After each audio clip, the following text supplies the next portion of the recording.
मीरपुर नाम के शहर में तेजस अपनी पत्नी नीरू के साथ रहता था। पति पत्नी दोनों ही नौकरी करते थे।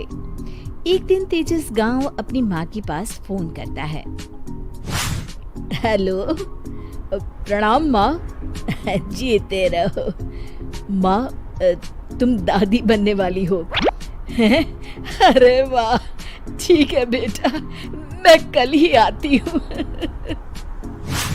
जब माँ जी शहर पहुंची तो बेटे बहू ने बहुत अच्छे से स्वागत किया।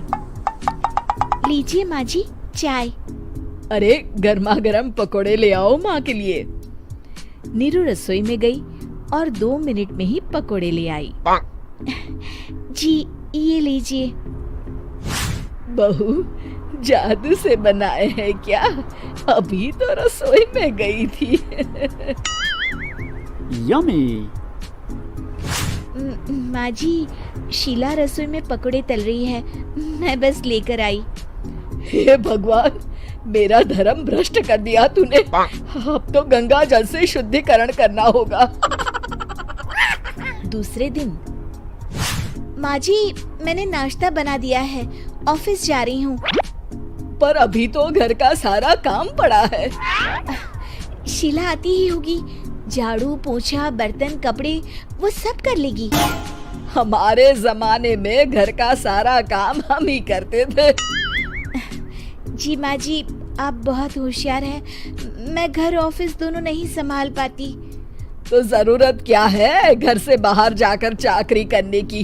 वैसे भी घर का काम खुद करने से घर में बरकत आती है, समझी?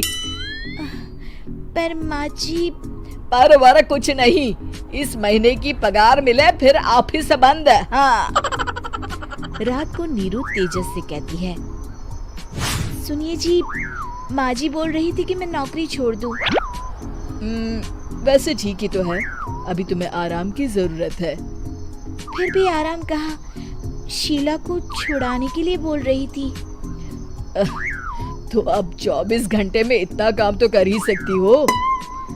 पर जॉब पसंद है मुझे, घर पर मन नहीं लगेगा। अगले दिन जब दोनों ऑफिस के लिए निकल रहे थे, मेरी तो कोई कीमत ही नहीं है इस घर में। माँ जी, आजकल महंगाई बहुत है, रहन सहन भी बदल गया है, दोनों नौकरी करते हैं तभी ठीक रहता है। अच्छा, तू कहना क्या चाहती है? मेरा बेटा तुझे बिठा के खिला नहीं सकता?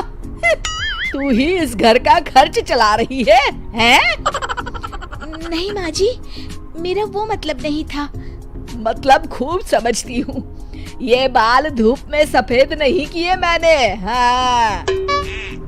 अब तो ये रोज का काम हो गया था। तेजस भी रोज की झिकझिक से परेशान हो गया था। एक दिन उसने कहा, नीरू, वैसे भी तुम्हें मैटरनिटी लीव मिलने वाली है, तो अभी से ही छुट्टी ले लो। पर क्या, मेरी सैलरी अच्छी खासी है। आखिर नीरू ने रिजाइन कर दिया। जब बच्चा हुआ तो घर में सब बहुत खुश हुए। कुछ दिनों बाद तेजस फाइल देख रहा था। क्या हुआ तेजस, कुछ परेशान लग रहे हो? अब हाँ, वो हमारी जितनी सेविंग्स थी वो तो हॉस्पिटल में और छठी के फंक्शन में खत्म हो गई है नीरू। और अभी वैसे मंदी चल रही है तो मैं बोल रही थी कल मुन्ना को हेपेटाइटिस का टीका लगवाना है।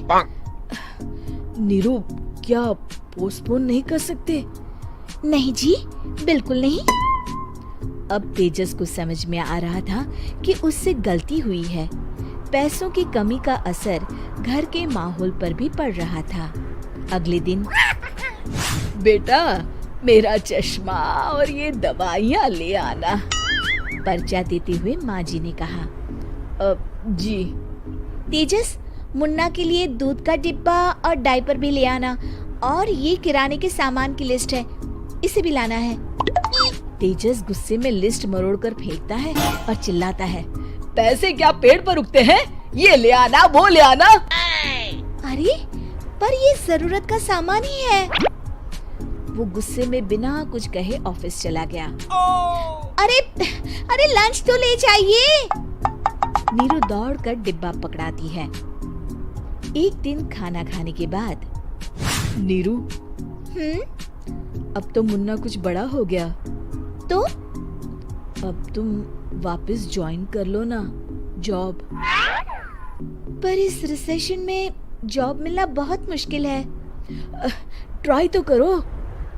फिर मुन्ना? माँ जी है ना, और एक फुल टाइम मेड भी लगा लेंगे। पर माँ जी, उन्हें तो पसंद नहीं। तभी माँ जी वहाँ आ जाती है और प्यार से नीरू के सर पर हाथ फेरते हुए बोलती है, अब मेरी समझ में आ गया बहू, पहले के और अब के समय में अंतर है। तुम काम शुरू करो, मुन्ना की जिम्मेदारी मेरी। मेरी प्यारी माँ जी। ये कहकर नीरू उनके गले लग गई। शिक्षा, परिवर्तन संसार का नियम है, हमें भी समय के साथ चलना चाहिए।